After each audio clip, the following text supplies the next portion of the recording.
नमस्कार। जय जय भारत, जय हिंद।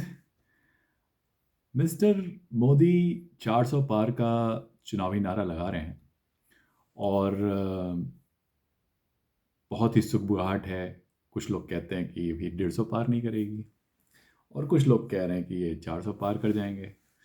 तो देखते हैं, खैर इलेक्शन चल रहे हैं क्या होता है। लेकिन इसी बीच एक खबर आई है जिसमें हमारे जेपी मॉर्गन चेस के सीईओ डिमन, वो जो है मोदी की बहुत तारीफ कर रहे हैं। He is all praise for Modi. He thinks that Modi is the guy for India. हालांकि आपको ये जानकर हैरानी होगी कि जेपी मॉर्गन चेस एक इतनी बड़ी कंपनी है। I think it is top 14th और 15th in the world from size of the capitalisation, as in like what is the market value of the company. तो वहाँ के हिसाब से they are around 500 billion plus organisation as on today, which is like 24th of April. आपको ये भी जान के हैरानी होगी, पाकिस्तान की इकॉनमी 2022 में करीब करीब रियल जीडीपी टर्म्स में 300 बिलियन के आसपास थी। यूपी की इकॉनमी 2024-25 में करीब 310 बिलियन डॉलर्स होगी। और जेपी मॉर्गन चेज के रेवेन्यू जो हैं, यानी कि साल भर में जो उन्होंने पैसे जनरेट किए हैं अपनी कंपनी के लिए, वो हैं करीबन 250 बिलियन डॉलर्स। तो आप समझ सकते हैं कि कितनी बड़ी कंपनी है। खैर, तो डेमन कहते हैं, मैं ये आर्टिकल पढ़ रहा हूँ, न्यूज़ आर्टिकल, कि भाई Modi has done an unbelievable job in India. मतलब मोदी ने इतना मस्त काम किया है हिंदुस्तान में। और उन्होंने जो है, ये आगे बोलते हैं कि ये ठीक है कि हमारी वेस्टर्न मीडिया जो है वो मोदी को हमेशा बैश करती रहती है, हमेशा जो है कुछ ना कुछ उल्टा सीधा बोलती रहती है, लेकिन मोदी ने करीबन 40 करोड़ लोगों को पॉवर्टी से निकाला है जब से वो गवर्नमेंट में आए हैं। उन्होंने आगे बोला कि भाई ही इज सरप्राइज्ड कि कुछ फॉरेन गवर्नमेंट्स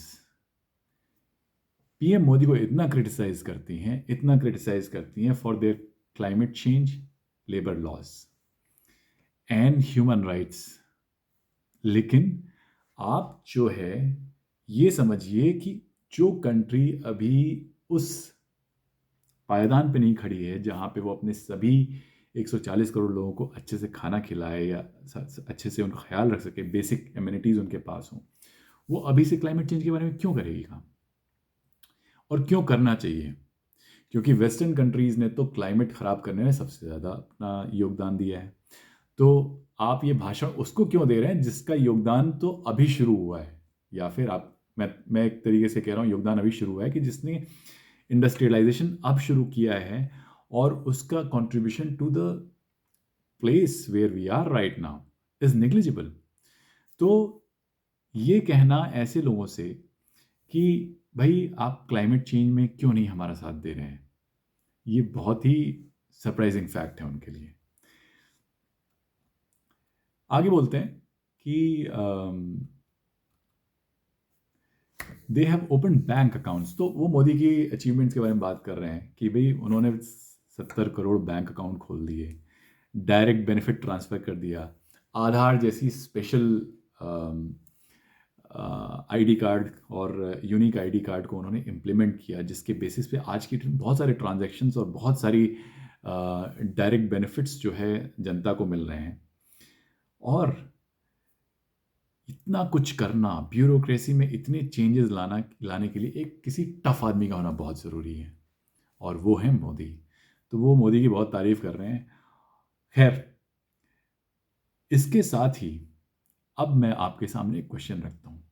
ये तो चलिए जेपी मॉर्गन चेज के डिमॉन सीईओ साहब हैं जो कि कंपनी हेड कर रहे हैं, उनके हो सकता है कुछ अपने इंटरेस्ट हों, या फिर वो हो सकता है कि बिल्कुल ही अनबायस्ड हो और वो देख रहे हैं मोदी को कि भाई Modi is doing fabulous job and all.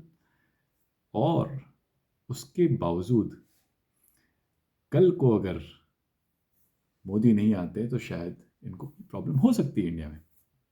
Having said that, क्या उन्हें ये अंदाज़ा लग गया है क्योंकि ये जेपी मॉर्गन चेस में इतने बड़े आदमी ओपनली इतनी बातें कर रहे हैं, तो उनको कुछ तो मार्केट की सुगबुगाहट, ऑब्वियसली इंटरनल सोर्सेज उनके भी होंगे, उन्हें पता चले होंगे।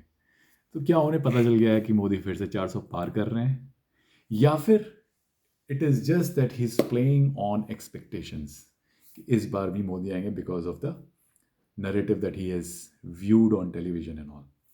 आपका क्या मानना है? क्या आपको लगता है मोदी 400 पार करेंगे, या फिर वो जैसे अपोजिशन वाले करेंगे 150 से नीचे रहेंगे, या फिर आपको लगता है कि वो कहीं मिड में रहेंगे 300 350? अपने व्यूज़ लिखिए, बताइए कि आपको क्या लगता है, और इसके बारे में फिर हम फिर से आएंगे, बात करेंगे। नमस्कार।